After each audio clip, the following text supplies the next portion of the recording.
तो स्टूडेंट्स, जो आज हम टॉपिक पढ़ने वाले हैं वो भी बहुत एक इम्पोर्टेंट टॉपिक है। और अगर हम सीबीएसई लेवल की बात करें या मेंस की बात करें, नीट की बात करें, तीनों ही लेवल पर एक बहुत ही इम्पोर्टेंट टॉपिक आज मैं आपको करवाने वाला हूँ। आज हम बात करने वाले हैं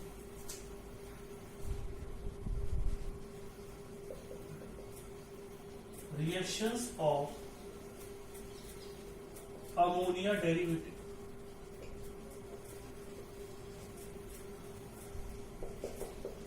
with aldehyde and कीटोन्स। आज हम इस टॉपिक पे बात करने वाले हैं।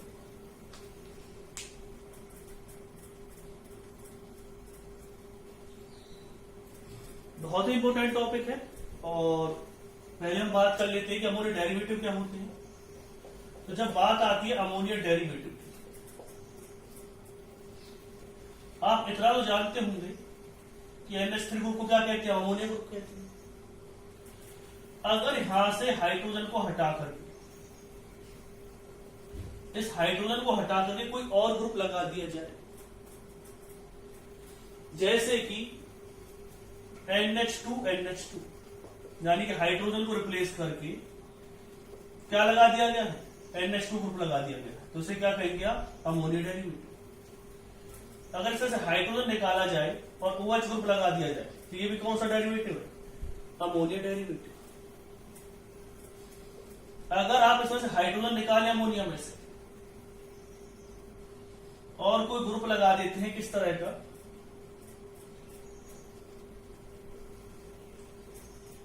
ये ग्रुप अगर ऐड कर देते हैं, तो ये भी क्या है, अमोनिया डेरिवेटिव। और अगर हम एग्जांपल लेते हैं इसमें, अगर आप अमोनिया में से हाइड्रोजन हटा करके ये ग्रुप ऐड कर देते हैं,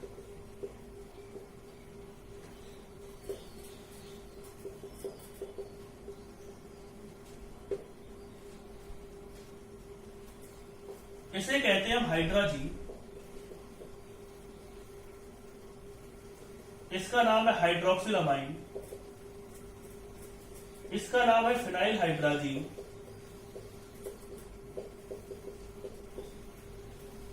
इसका नाम है कार्बाजाइड।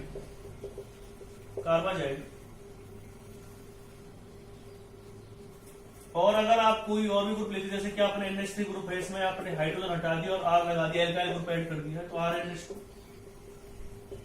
इसे क्या कहेंगे आप, प्राइमरी अमाइन कहेंगे। या अगर आप बात करते हैं इसमें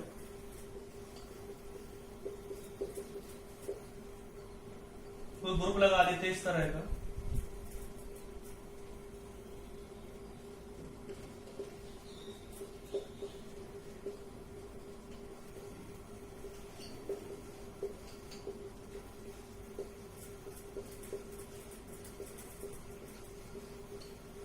ये सारे ग्रुप, इसका नाम क्या है, 2,4-DNP।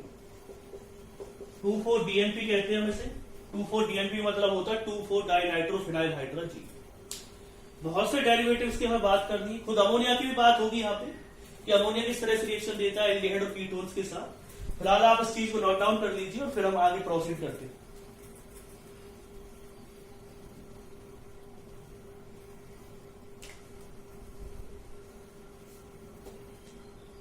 यहां पर NO2 ग्रुप है, NO2 ग्रुप है यहाँ पे, NO2 ग्रुप है यहाँ पे, NO2 ग्रुप है, अलग से अटैच है NO2 ग्रुप, ऐसे अटैच है NO2।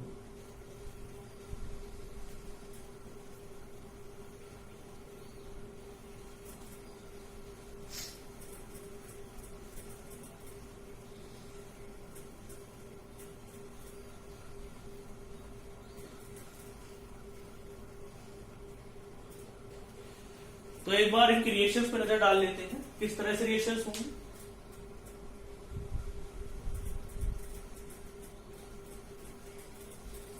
मैं फिर बता देता हूं, बहुत ही इंपॉर्टेंट रिएक्शंस है।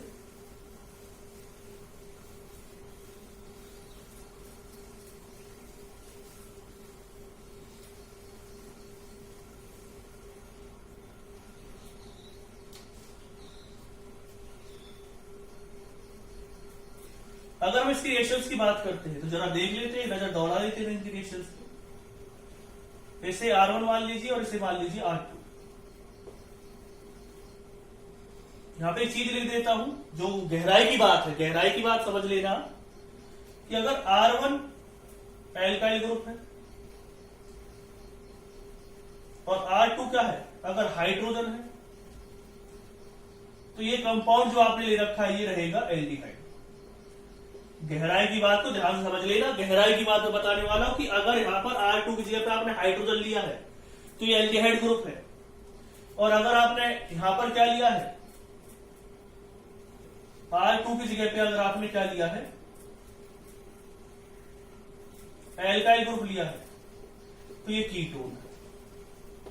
R1 एल्काइल होना चाहिए, R1 में कोई चेंज नहीं आएगा, R1 में कोई भी चेंज नहीं आएगा। चेंज फिर किसमें आएगा भाई साहब? जो चेंज आएगा वो तो किसमें आएगा, वो तो R2 में आएगा। R1 में कोई भी चेंज नहीं आएगा। R2 अगर हाइड्रोजन है तो एल्डिहाइड ग्रुप है, R2 अगर एल्काइल ग्रुप है तो क्या रहेगा, कीटोन। तो एक बार रिएक्शंस के बारे में बात कर लेते हैं। जैसे कि जब हम इसकी रिएक्शन की बात करते हैं, आपने इसकी रिएक्शन करी, किसके साथ रिएक्शन करी, NH2Z। अब आप कहेंगे सर जेड का क्या चक्कर है, तो जेड से घबराने की जरूरत नहीं है आपको। जेड का मतलब कोई भी ग्रुप हो सकता है, जो मैंने अभी आप तक बताए थे।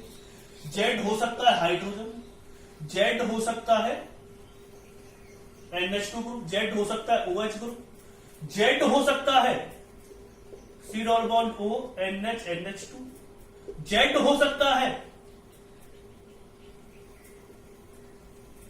NH फिनाइल, जेड हो सकता है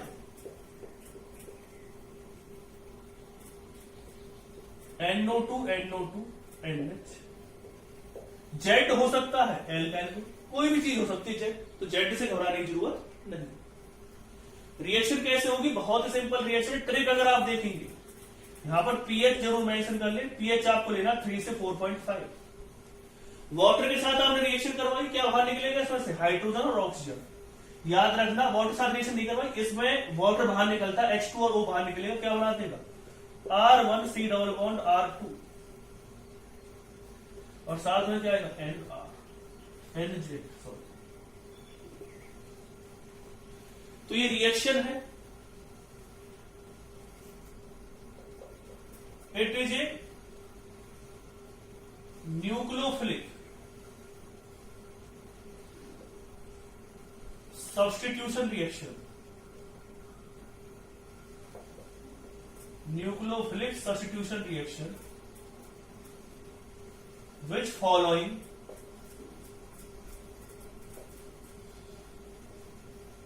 addition elimination।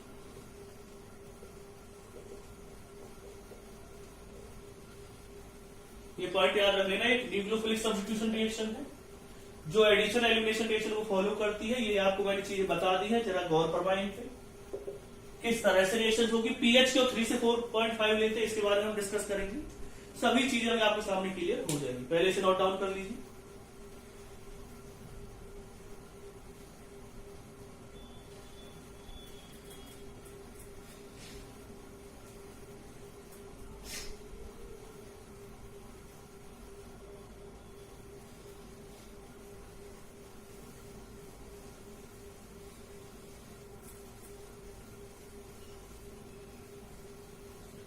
पहले एक बार रिएक्शन करके दिखा देता हूं, जिससे कि आपके जो माइंड में चीजें चल रही है कि सर क्या क्या होगा, कैसी रिएक्शंस होंगी, क्या होगा इसमें, तो वो चीजें क्लियर होती है। तो जरा देख लेते हैं किस तरह से रिएक्शन होती है। बार बार मैग्नीज में लिखने की जरूरत नहीं पड़ेगी, एक बार में एक ही रिएक्शन आपको बता देता हूं। ये दे रखा है, ठीक है।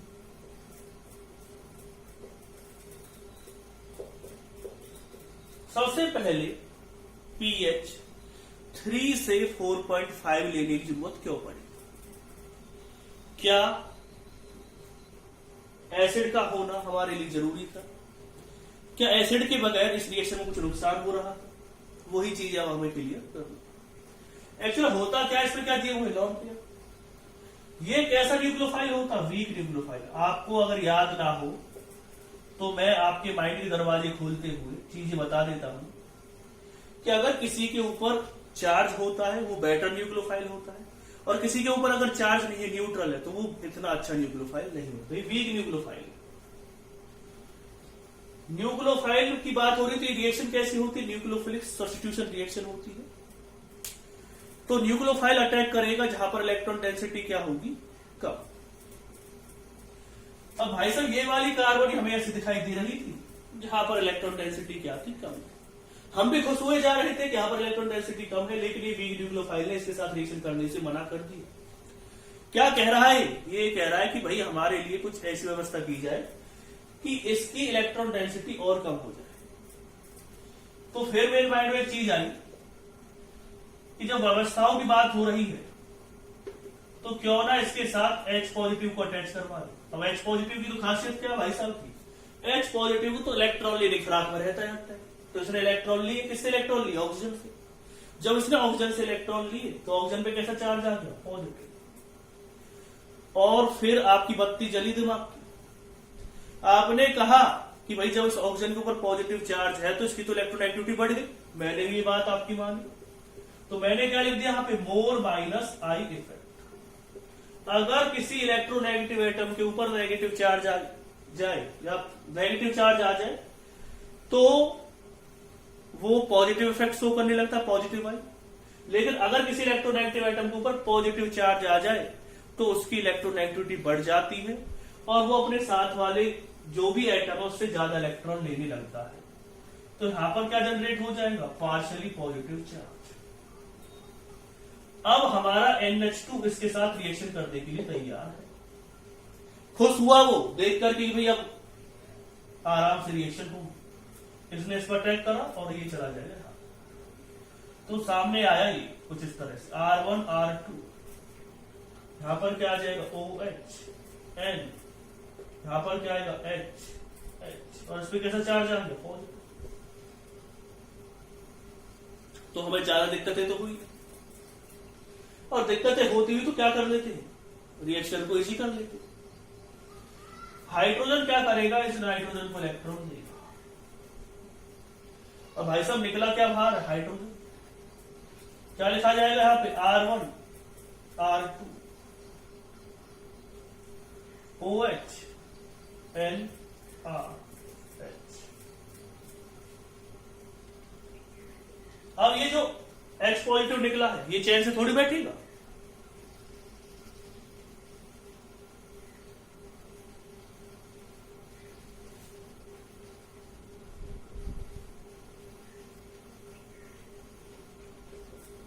ये जो यहां से H पॉजिटिव निकला वो चेंज थोड़ी बैठेगा। वो क्या करेगा, भाई मैं अटैक करूंगा इस ऑक्सीजन को।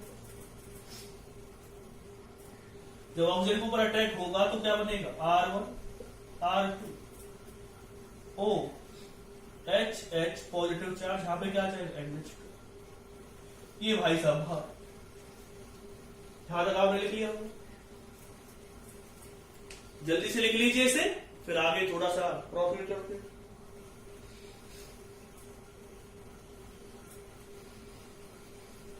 आगे जब रिएक्शन हुई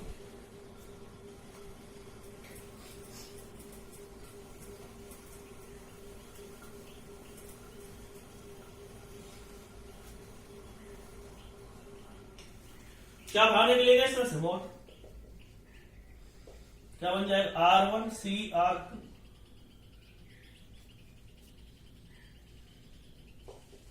NH, यहां पर R आएगा, यहां पर पॉजिटिव चार्ज आएगा, ये इसे इलेक्ट्रॉन प्रोवाइड करवाएगा, ये इसे क्या पर प्रोवाइड करवाएगा, इलेक्ट्रॉन।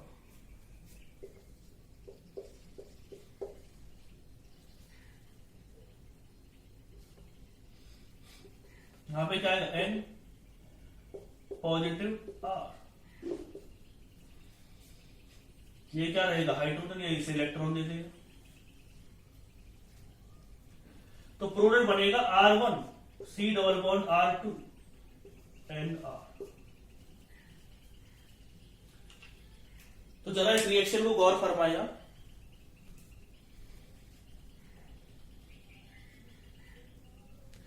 चीजें आपको समझ में आ गई होंगी किस तरह से हुई है, सभी के लिए यही मैकेनिज्म फॉलो होगी। अब बात आती है इसमें कि सर आप बताने वाले थे कुछ पीएच के बारे में बताने वाले थे, तो उसको भी हम बताएंगे। अभी थोड़े रिएक्शंस के बारे में बात कर लेते हैं, जिससे कि आपको वीडियो का थोड़ा और ज्यादा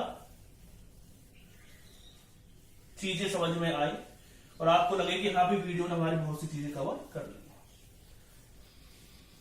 तो देखिए जरा इसका कुछ रिएक्शंस के बारे में तरीका।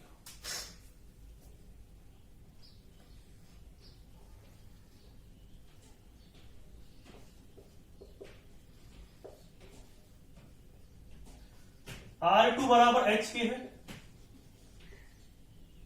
तो ये एल्डिहाइड ग्रुप है, और R2 बराबर अगर R की है यानी एल्काइल ग्रुप की है तो ये कीटोन ग्रुप। अब रिएक्शंस चालू कर देते हैं इसकी। आपने रिएक्शन करवाई इसकी प्राइमरी अमाइन के साथ,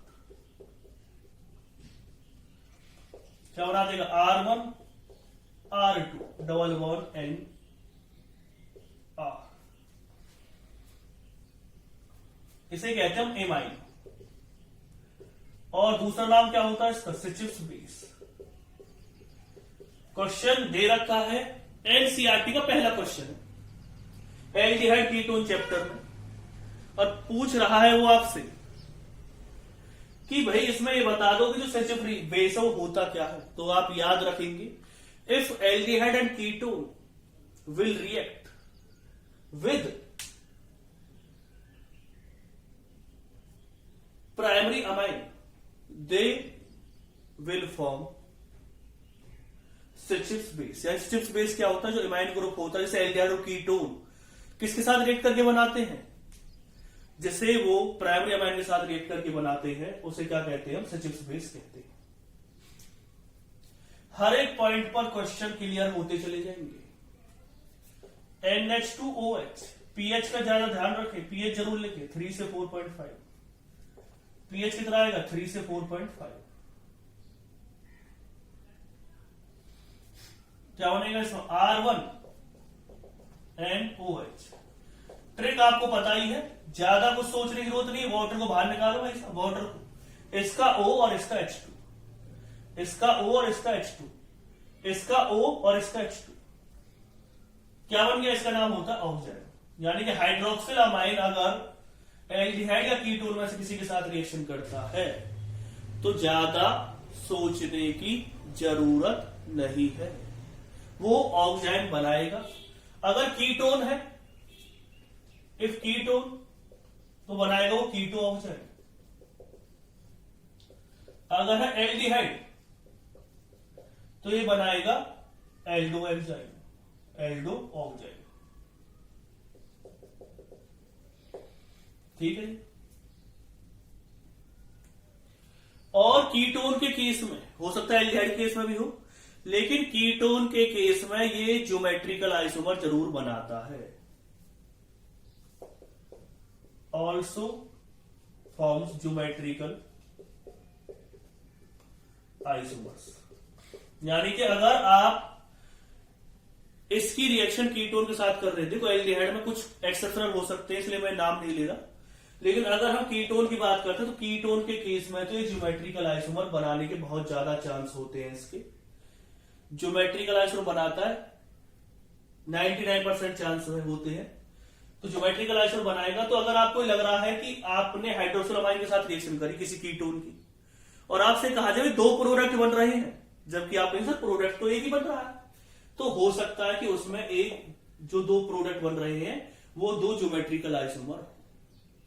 ठीक है ना, तो कंफ्यूज होने की जरूरत नहीं है कि उसमें 2 ज्योमेट्रिकल आइसोमर कैसे बन रहे हैं, क्यों ज्योमेट्रिकल आइसोमर बनेंगे उसमें। तो याद रखना है आपको, ज्योमेट्रिकल आइसोमर सिन और एंटी बनेंगे उसमें। और अगर आपको लग रहा है कोई उसमें एक ही प्रोडक्ट बना है तो एक नहीं बना, हो सकता है उसमें ज्योमेट्रिकल आइसोमर बनी। फिर रिएक्शन आपने इसकी करवाई NH2 के साथ, ये क्या बनाएगा R1 R2 NH2 pH 3 से 4.5, बाहर क्या निकलेगा वाटर। इसका नाम हाइड्राजीन है, ये क्या बनाता है हाइड्राजोन। ये सब चीजें आपको याद रखनी है, कौन क्या बनाता है, क्योंकि आज का जो क्वेश्चन है वो सारे इसी से तो रिलेटेड है, कौन क्या बना रहा है। फिर इसकी रिएक्शन आपने करवाई किससे, फिनाइल हाइड्राजीन से, इसलिए मैंने पहले लिखवा दिए थे कौन क्या है, pH 3 से 4.5, और बाहर का निकलेगा वाटर H2 इसका और इसका O, क्या बन जाएगा R1 R2 NNH। और अगर आप इसकी रिएक्शन करवाते हैं अमोनिया के साथ, pH 3 से 4.5, बाहर का निकलेगा वाटर, क्या बनाएगा R1 R2, इसका नाम भी क्या है एमाइड। इसे जरा लिख लीजिए और रिएक्शंस को बहुत ही ध्यान से आप समझिएगा। ये एल्डिहाइड कीटोन चैप्टर की थोड़ी सी शुरुआत मैं आप बता रहा हूं आज आपको, तो एल्डिहाइड कीटोन चैप्टर की शुरुआत आपको पता चल रही होगी कौन क्या रिएक्शन दे रहा है।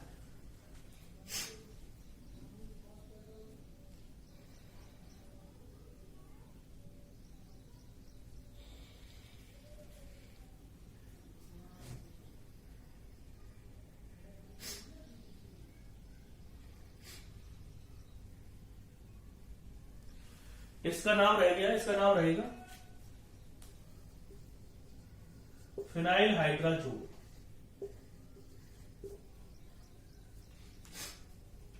ये आपने नोट डाउन कर लिया होगा, जो नोट डाउन कर लिया तो रुकने का कोई फायदा है नहीं, आगे प्रोसीड करते हैं।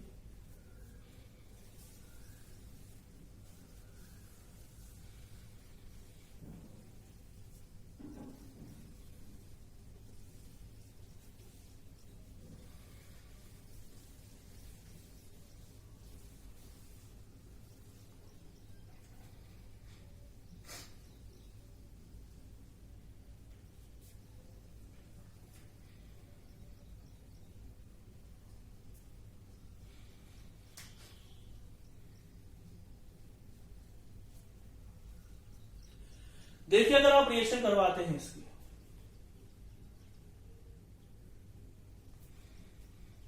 और इसमें अभी बहुत से वो रह रहे थे 2,4-DNP की हमने अभी बात नहीं करी है, ये है वो 2,4-DNP जिन्हें देखने के लिए आप आए हैं। pH क्या है इसका 3 से 4.5 लेना, और इससे वाटर बाहर निकलेगा तो इसका H2 बाहर निकाल दो, और इसका क्या बाहर निकालना है O बाहर निकालना है, इसका क्या बाहर निकलेगा H2O ही बाहर निकलेगा। R1 जो 2,4-DNP है, ये हो सकता है 2,4-DNP के बुलाने से नाम से आपके पास ना आए, ये कहे कि नहीं मेरा नाम 2,4-DNP नहीं है, फिर आपको इसका एक और नाम लेना पड़ेगा, उसे मैं बता देता हूं, उसको कहते हैं ब्रेडी रिएजेंट।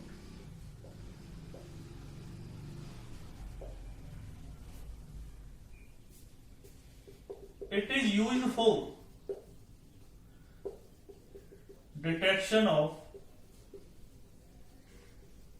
aldehyde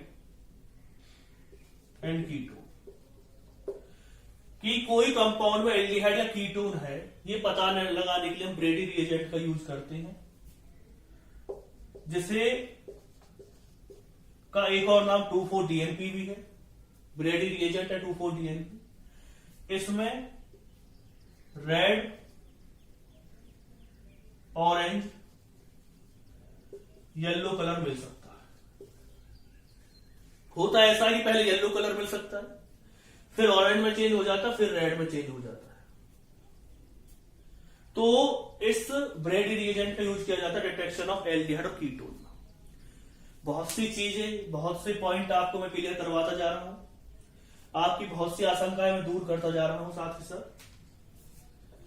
फिर रिएक्शन लेते हैं हम इसकी, एक और क्वेश्चन अब आपके सामने आएगा। इसमें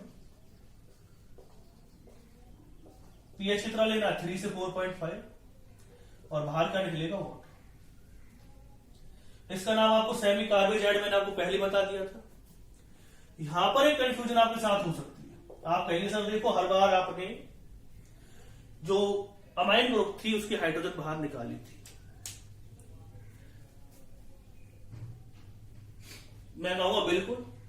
अब आप कहेंगे सर इसमें तो 2 अमाइन ग्रुप है, बता के तो दिखाओ कि कौन से की हाइड्रोजन निकलेगी, कुछ हमें भी तो पता चले। तो मैं एक बात कहूंगा आपसे कि भाई साहब ये रिएक्शन है nucleophilic substitution via the elimination addition. तो न्यूक्लियोफाइल अटैक कर रहा है। अब न्यूक्लियोफाइल कोई हल्की चीज तो होती नहीं, न्यूक्लियोफाइल के पास होती है इलेक्ट्रॉन डेंसिटी। जब तक उसके पास इलेक्ट्रॉन डेंसिटी वो न्यूक्लियोफाइल, जब उसकी कोई इलेक्ट्रॉन डेंसिटी छीन लेगा वो हो सकता है इलेक्ट्रोफाइल बन जाए। अब यहां पर 2 चीजें भाई साहब, नेक्स्ट जो एटम है उसके पास ना कोई डबल बॉन्ड है यहाँ पे, लेकिन इस वाले NH2 से जो अगला एटम है वो है कार्बन ग्रुप, उसके पास है डबल बॉन्ड और ये इससे इलेक्ट्रॉन विड्रॉ करेगा। NH2 से क्या करेगा? इलेक्ट्रॉन विड्रॉ करेगा। एनसीईआरटी का क्वेश्चन है, कोई मैं फॉरेन से क्वेश्चन नहीं लाया हूँ, एनसीईआरटी का क्वेश्चन है कि सेमी जो कार्बोहाइड्रेट होता है उसका कौन सा पार्ट रिएक्ट करता है एल्डिहाइड या कीटोन के साथ। तो मैं आपको बता दूं ये वाला पार्ट अगर रिएक्ट कर रहा होता, इसके तो लॉन पेयर किसने छीन ली है? कार्बोनिल ग्रुप ने। तो भाई साहब जब उसके पास लॉन पेयर ही नहीं बचे, वो तो करीब हो गया, वो क्यों न्यूक्लियोफाइल रहेगा, लेकिन इसके लॉन पेयर किसी ने नहीं छीने। तो एक चीज आपके सामने क्लियर हो गई होगी सर कि इसमें जो रिएक्शन होगी ना, इतनी तो चीज पता चल गई है कि वो दूसरा वाला जो NH2 वो रिएक्ट नहीं कर पाएगा due to the delocalization of electron. जब आप एनसीईआरटी में अगर पेपर में क्वेश्चन आ जाए और आपने ये लिख दिया कि जो रिएक्शन हुई है उस वाले केस में इलेक्ट्रॉन का क्या हो गया है? डीलोकलाइजेशन हो गया है। बस ये एक लाइन काफी है इसका आंसर देने के लिए, क्योंकि इस वाले ग्रुप का क्या हो गया है? डीलोकलाइजेशन ऑफ इलेक्ट्रॉन हो गए हैं, तो ये बेटर न्यूक्लियोफाइल की तरह ट्रीट नहीं करेगा, ये इसके कंपेयर में बेटर न्यूक्लियोफाइल है। अब आप आंसर से बनता क्या है तो बता देता हूं, बनता सेमी कार्बेजोन। सेमी कार्बेजाइड बनाता है सेमी कार्बेजोन। आप आंसर इसमें तो बताया नहीं आपको, तो मैं बता देता हूं 2,4 डाइनाइट्रो फिनाइल हाइड्राजोन बनता है। हाइड्राजीन देता है हाइड्राजोन, हाइड्रोक्सिल अमाइन देता है ऑक्सीजन, प्राइमरी अमाइन देता है एमाइन, अमोनिया देता है एमाइन। तो ये चीजें आपके सामने क्लियर होती जा रही हैं। अब आपके माइंड में एक चीज आएगी, सर वो पीएच वाला बता नहीं रहे, आप ऐसी चीजों को बहका रहे हो, बता नहीं रहे, इन क्वेश्चन शुरू करवा रहे हो। पीएच वाला बताओ, पीएच का कुछ चक्कर था ना, क्योंकि पीएच 3 से 4.5 क्यों लेते हैं? ये तो आपने बता दिया था क्योंकि अमोनिया इतना या अमोनिया डेरिवेटिव इतने बेटर न्यूक्लियोफाइल नहीं होते, वो रिएक्शन नहीं दे पाते।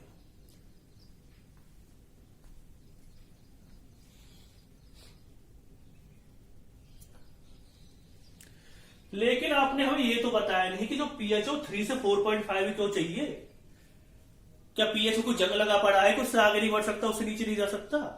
तो मैं कहूंगा बिल्कुल भाई जंग लगा पड़ा। कैसे? उस जंग के बारे में आपको बताने वाला, बस एक पॉइंट और क्लियर कर देता हूं कि जो अमोनिया के डेरिवेटिव होते हैं उन्हें ज्यादातर एसिडिक कंडीशन में रखा, जैसे हाइड्राजीन है, हाइड्राजीन को हम एसिड के साथ मिक्स करके रखते हैं। अब आप कहेंगे सर क्यों? हाइड्राजीन ने क्या गुनाह करा जो उसे एसिड के अंदर रखते हैं? तो उसका एक रीजन है, जो NH2 है, अगर उसके पास आप H पॉजिटिव मिक्स करेंगे तो क्या बना देता है? NH2NH3 पॉजिटिव, यानी आयनिक कंपाउंड बना देता है। और आयनिक कंपाउंड ज्यादा स्टेबल होते हैं कंपेयर टू किसके? कोवलेंट कंपाउंड के। इसलिए हम इसे किसमें रखते हैं? इसलिए हम रखते हैं इसे किसके अंदर? एसिड के अंदर। तो चीजें पता चल गई होंगी इस एसिड के अंदर क्यों रखा जाता है। अब आपको उससे रहा नहीं जा रहा, आप कहेंगे सर कि उस एसिड वाली जो कंडीशन है, पीएच वाली कंडीशन है, उसे एक बार मैं क्लियर करके बता दूं। तो मैं कहूंगा बिल्कुल उसी पॉइंट पर हम आते हैं।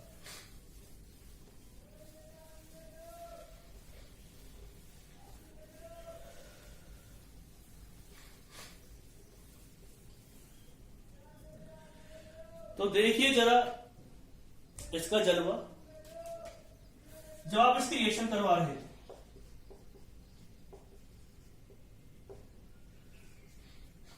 रिएक्शन हो रही थी अमोनिया डेरिवेटिव से। पीएच कितना लिया था? 3 से 4.5। तो जरा इसके पॉइंट हम अपने माइंड में क्लियर कर लेते हैं, क्या क्या चीजें हमें चाहिए थी। पीएच 3 से 4.5 क्यों चाहिए था? इफ pH लेस देन 3, अगर pH 3 से लेस आपने लिया, ठीक है, तो क्या होगा, वहां पर जो RNH2 ग्रुप, जो ZNH2 ग्रुप आप ले रहे हैं, वो H पॉजिटिव के साथ रिएक्शन कर जाएगा और क्या बना देगा? RNH3 positive. अगर pH आपने 3 से लेस लिया तो बहुत ज्यादा एसिडिक मीडियम होने की वजह से, देखो यहां पे तो अटैक कर ही रहा है, जैसे बहुत ज्यादा एसिडिक मीडियम लेने की वजह से होगा क्या कि जो NH2 है, ये एक बेस, ये क्या है? एसिड। अभी आप कहेंगे सर अभी थोड़ी देर पहले न्यूक्लियोफाइल बता रहे थे, तो मतलब बात वही है, इसके पास इलेक्ट्रॉन डेंसिटी तो है, न्यूक्लियोफाइल कह लो, बेस कह लो, ये एसिड है, दोनों मिलकर ये क्या बना देते हैं? सॉल्ट। हमें इस रिएक्शन के लिए सॉल्ट की जरूरत नहीं है, हमें क्या चाहिए? न्यूक्लियोफाइल, जिसमें नाइट्रोजन एटम के पास इलेक्ट्रॉन डेंसिटी हो। लेकिन इलेक्ट्रॉन डेंसिटी तो किसने छीन ली? अगर आपने pH लेस देन 3 ले लिया तो हमारे लिए नुकसान क्या है? उसमें सॉल्ट बन जाएगा, ना कि ये न्यूक्लियोफाइल की तरह बिहेव कर पाएगा। ठीक है, पहली चीज आपको क्लियर होगी। pH 3 से लेस होने पर अमोनिया का सॉल्ट बन जाएगा, अमोनिया फिर न्यूक्लियोफाइल की तरह बिहेव नहीं करेगा। दूसरी चीज, pH 3 से 4.5 क्यों लेते हैं? क्योंकि इतना कम एसिडिक मीडियम होने की वजह से ये सॉल्ट नहीं बन पाता और इलेक्ट्रॉन डेंसिटी बढ़ जाती है। वो चीज मैं आपको पहले क्लियर कर चुका। इलेक्ट्रॉन डेंसिटी कम हो जाती है इस वाली कार्बन की, जो मैं आपको पहले बता चुका हूं। अब है अगर pH आपने in case of basic medium,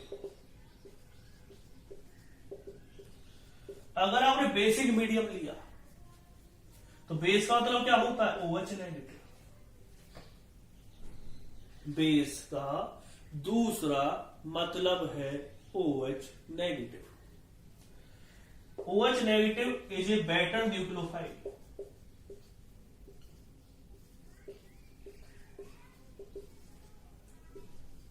compare to